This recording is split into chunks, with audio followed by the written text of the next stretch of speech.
नमस्कार दोस्तों, स्वागत है आप सभी का आपके अपने YouTube चैनल जीके फंडे पर। दोस्तों, आज से हमारे चैनल पर लक्ष्य राजस्थान की नई सीरीज स्टार्ट हो रही है। इस सीरीज में हम लक्ष्य राजस्थान की पूरी बुक कवर करेंगे। ये वीडियो इस सीरीज का पहला वीडियो है और यदि आप चैनल पर नए हैं तो चैनल को सब्सक्राइब कर लीजिए और बेल आइकन को ऑल पे सेट कर लीजिए ताकि आने वाले वीडियोस की जानकारी आपको सबसे पहले नोटिफिकेशन के माध्यम से मिल सके। दूसरी बात, मैं आपसे ये कहना चाहूँगा कि जब आप वीडियो को लाइक नहीं करते हैं तो हमें ये नोटिस मिलता है कि आप लोगों को ऐसे वीडियो की रिक्वायरमेंट नहीं है, ऐसे वीडियोस आपको नहीं चाहिए। इसी वजह से आप वीडियो को लाइक नहीं कर रहे हैं। तो देख लीजिएगा, अगर आप वीडियो को लाइक नहीं करेंगे तो हम ये सीरीज कंप्लीट नहीं बनाएंगे। अगर आप लोगों की तरफ से रिस्पॉन्स अच्छा रहेगा तो ये सीरीज कंप्लीट चलेगी और लक्ष्य राजस्थान वस्तुनिष्ठ प्रश्न पूरी बुक इस सीरीज में मैं आपको करवाऊंगा हमारे चैनल पर। तो चलिए, चैनल को सब्सक्राइब कर लीजिएगा, बेल आइकन को ऑल पे सेट कर लीजिए और वीडियो की शुरुआत करते हैं बिना किसी देरी के। देखिए, पहला सवाल, राजस्थान राज्य अभिलेखागार कहाँ स्थित है? तो राजस्थान राज्य अभिलेखागार जो है बीकानेर में स्थित है। ये जो सवाल है राजस्थान पुलिस कांस्टेबल परीक्षा 2012 में आया हुआ है। फिर यही सवाल बीएसटीसी प्रवेश परीक्षा 2013 में आया है। फिर से यही सवाल बीएसटीसी प्रवेश परीक्षा 2016 में आया है।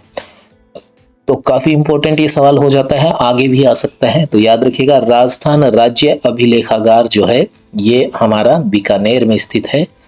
एक छोटी सी जानकारी और देना चाहूंगा, यदि वीडियो में दर्शाए गए सवालों को या मटेरियल को आप पीडीएफ के रूप में चाहते हैं तो आप हमारे जीके फंडे के टेलीग्राम चैनल से जुड़ जाइए।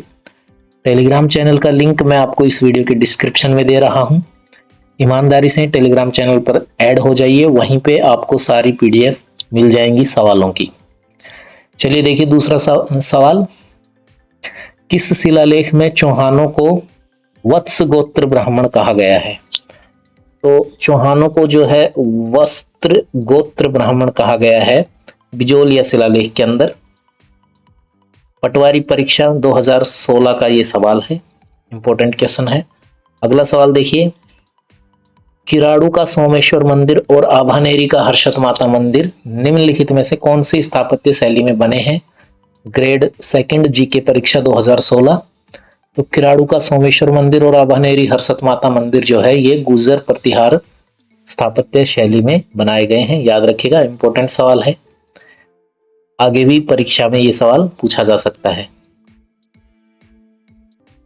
अब देखिए अगला सवाल, बड़वा ग्राम कोटा से कितने मोहरी यूप अभिलेख प्राप्त हुए हैं? तो बड़वा ग्राम कोटा से जो हैं 3 मोहरी यूप अभिलेख प्राप्त हुए हैं। पटवारी परीक्षा 2016 में पूछा गया सवाल। इस वीडियो सीरीज की खास बात यही है कि यहाँ पे हर सवाल जो मैं आपको बताऊंगा वो किसी न किसी परीक्षा में पूछा गया है। ऐसे आलतू फालतू सवाल नहीं है, बहुत ही इंपॉर्टेंट सवालों का ये संकलन है। तो चैनल को जरूर से सब्सक्राइब करिए, पूरी वीडियो सीरीज का फायदा उठाइए। अगला सवाल देखिए, राजस्थान में अशोक का अभिलेख कहाँ प्राप्त हुआ था? तो राजस्थान में अशोक का अभिलेख जो है बैराठ में प्राप्त हुआ था। कॉलेज लेक्चरर परीक्षा 2014 का ये सवाल। अगला सवाल देखिए, सीवी जनपद का उल्लेख का सर्वप्रथम स्रोत क्या है? सीवी जनपद के उल्लेख का सर्वप्रथम स्रोत पूछा गया है। एग्रीकल्चर ऑफिसर परीक्षा 2013 का सवाल। तो सीवी जनपद का उल्लेख सर्वप्रथम सिक्कों पे मिलता है, सही जवाब सिक्कों पर। अगला सवाल देखिए, निम्नलिखित में से कौन सा स्रोत चाहमान काल के इतिहास की जानकारी नहीं देता है? पीटीआई ग्रेड सेकंड परीक्षा 2011 का सवाल। कौन सा स्रोत चाहमान काल के इतिहास की जानकारी नहीं देता है? तो घंटियाला जो अभिलेख है ये चाहमान काल के इतिहास की जानकारी नहीं देता है। अगला सवाल देखिए, जयपुर में अधिकांश सांस्कृतिक गतिविधियां आयोजित होती हैं। तो जयपुर के जवाहर कला केंद्र में अधिकांश सांस्कृतिक गतिविधियां आयोजित होती हैं। ग्रेड सेकंड जीके परीक्षा 2011 का ये सवाल। अगला सवाल देखिए, पृथ्वीराज विजय की रचना किसने की? तो पृथ्वीराज विजय की रचना जो है जयनायक द्वारा की गई है। पटवारी परीक्षा 2011 का सवाल है। नेक्स्ट क्वेश्चन देखिए, अरबी फारसी शोध संस्थान कहाँ स्थित है? पटवारी परीक्षा 2011 में पूछा गया, इंपॉर्टेंट क्वेश्चन है। ये टोंक में स्थित है, टोंक जिले में अरबी फारसी शोध संस्थान स्थित है। याद रखिएगा, इंपॉर्टेंट क्वेश्चन है, आगे भी ये आ सकता है। अगला सवाल देखिए, राजस्थान प्राच्य विद्या प्रतिष्ठान कहाँ स्थित है? तो राजस्थान प्राच्य विद्या प्रतिष्ठान जो है ये जोधपुर में स्थित है। बीएसटीसी परीक्षा 2010 का सवाल है। अगला सवाल देखिए, शेखावटी क्षेत्र की कला संपदा के संरक्षण हेतु 28 जून 2006 को राजकीय संग्रहालय की स्थापना कहाँ की गई? तो ये की गई सिक्कर के अंदर, ग्रेड सेकंड, कॉलेज लेक्चरर 2010 का सवाल। शेखावटी क्षेत्र की कला संपदा के संरक्षण हेतु 28 जून 2006 को राजकीय संग्रहालय की स्थापना सिक्कर में की गई है। अगला सवाल देखिए, बसंतगढ़ का शिलालेख किस वंश से संबंधित है? देखिए दोस्तों, ऐसे हड़बड़ाहट में सवाल पढ़ने से कोई भी फायदा आपको नहीं मिल पाएगा, क्योंकि हमारा दिमाग जो है ये एक तरह से तस्वीरों को ज्यादा याद रखता है। चित्रों के माध्यम से हमारे दिमाग की याददाश्त रहती है, तो चित्र उतने ही गहरे, जितने गहरे चित्र होंगे उतनी ही लंबी याददाश्त में रहेंगे। तो जितना तसल्ली से आप स्टडी करेंगे, जितना ध्यान लगाकर, कंसंट्रेट होकर, तसल्ली से, शांतिपूर्वक समय देकर स्टडी करेंगे, उतना ही ज्यादा लंबे समय तक वो आपको याद रहेगा। इसलिए ये बिल्कुल ना सोचें कि वीडियो लंबा हो रहा है, क्योंकि जो सवाल आप पढ़ लेते हैं वीडियो में वो आपको याद रहना चाहिए। अगर याद नहीं रहा तो फिर उसका कोई फायदा। तो देखिए, बसंतगढ़ का शिलालेख जो है किस वंश से संबंधित है, ये अगला सवाल है। और ये सवाल पूछा गया बीएसटीसी प्रवेश परीक्षा 2010 में, पटवारी परीक्षा 2011 में। बसंतगढ़ का शिलालेख जो है किस वंश से संबंधित है? तो ये चावड़ा वंश से संबंधित है। फिर से ये सवाल पटवारी परीक्षा 2011 में आया, बसंतगढ़ का शिलालेख किस वंश से संबंधित है? तो ये चावड़ा वंश से संबंधित है, याद रखिएगा। अगला सवाल, बीजक डूंगरी पर सर्वप्रथम अशोक के शिलालेख की किसने और कब खोज की? पटवारी परीक्षा 2011 का सवाल।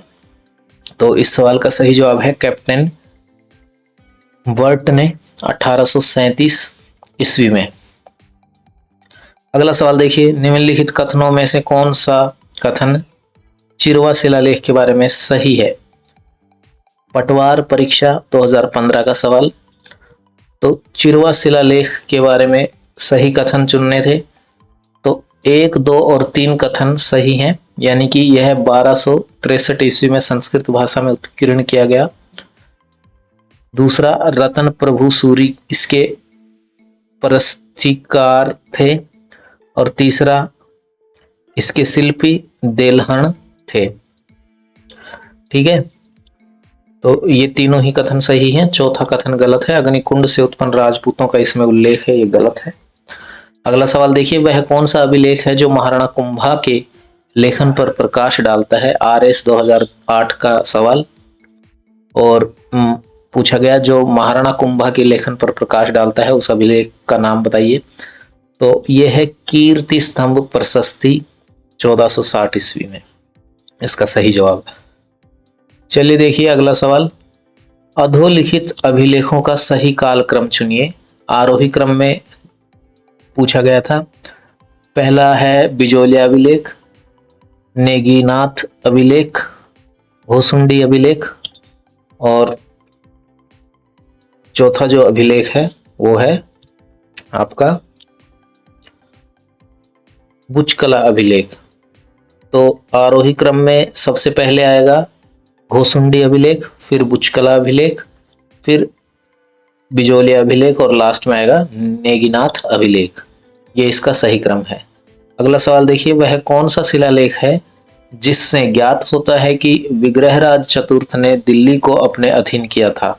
कॉलेज लेक्चरर 2014 का सवाल 2016 में भी रिपीट हुआ। तो वह कौन सा शिलालेख है जिससे ज्ञात होता है कि विग्रहराज चतुर्थ ने दिल्ली को अपने अधीन किया था? तो यह है बिजोलिया शिलालेख। अगला सवाल देखिए, अभिलेख जो प्राचीन राजस्थान में भागवत संप्रदाय के प्रभाव की पुष्टि करता है, तो ये है घोसुंडी अभिलेख। भागवत संप्रदाय के प्रभाव की पुष्टि करता है घोसुंडी अभिलेख।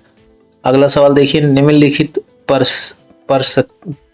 परस्थितियों के उनके समय अनुसार सम्मिलित कीजिए। रणकपुर प्रशस्ति, कुंभलगढ़ प्रशस्ति, राजस्थान राज प्रशस्ति और बीकानेर प्रशस्ति। तो इसका सही मिलाप होगा आपका ऑप्शन नंबर फर्स्ट, यानी कि रणकपुर प्रशस्ति जो है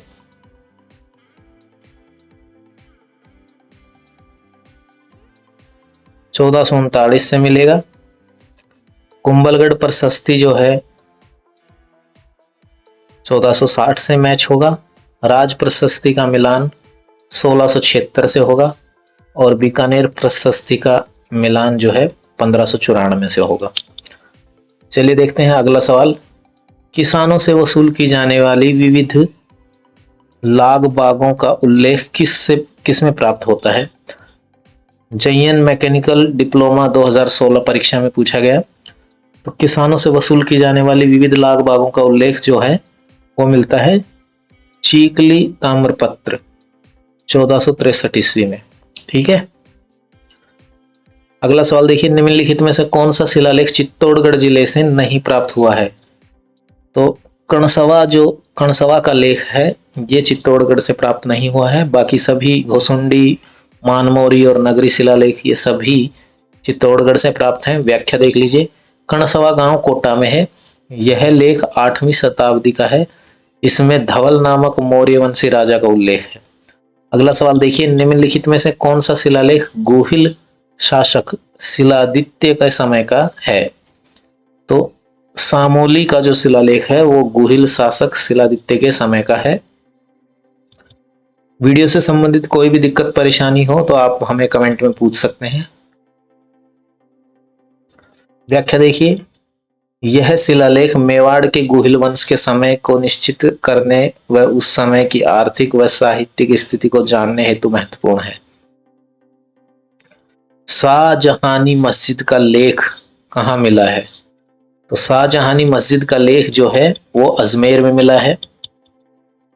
अगला सवाल देखिए, राजस्थान के इतिहास की जानकारी के लिए सर्वाधिक उपयोगी साधन क्या है? तो सर्वाधिक उपयोगी साधन जो है शिलालेख और दान पत्र है। ठीक है, अगला सवाल देखिए, दिए गए शिलालेखों में प्रशस्तियों को उनके समय के अनुसार पहले से बाद के क्रम में जचाएं। तो सबसे पहले आएगा यहाँ पे आपका मंडोर का बाउक का शिलालेख, फिर आएगा आहड़ के आदि वराह मंदिर से प्राप्त शिलालेख, फिर आएगा सांडेराव के महावीर जैन मंदिर का अभिलेख और लास्ट में आएगा चित्तौड़ का शिलालेख। अगला सवाल देखिए, औसियां जोधपुर से प्राप्त सचिकाय माता की प्रशस्ति में किन शासकों का वर्णन है? तो यहाँ पे औसियां जो जोधपुर में है, यहाँ पे सचिकाय माता की जो प्रशस्ति मिली है, प्रशस्ति में जो है पदम सिंह कलहण और कीर्तिपाल, इन दोनों का शासकों का वर्णन मिलता है, कलहण व कीर्तिपाल। इस प्रशस्ति से मारवाड़ की उस समय की राजनीतिक स्थिति व शासन व्यवस्था का ज्ञान प्राप्त होता है। अगला सवाल देखिए, निम्न में से किस प्रशस्ति में महाराणा कुंभा की विजयों एवं विरोधों का संपूर्ण वर्णन है? तो इस सवाल का सही जवाब है रणकपुर प्रशस्ति। ठीक है, रणकपुर प्रशस्ति। अगला सवाल देखिए, निम्न में से कौन सा शिलालेख राजस्थान का प्राचीनतम शिलालेख कहलाता है? तो ये कहलाता है बाडली का शिलालेख। बाडली का शिलालेख राजस्थान का प्राचीनतम शिलालेख है। व्याख्या देख लीजिए, वर्तमान में अजमेर संग्रहालय में स्थित ब्राह्मी लिपि में लिखित यह लेख 2री शताब्दी ईसा पूर्व का है।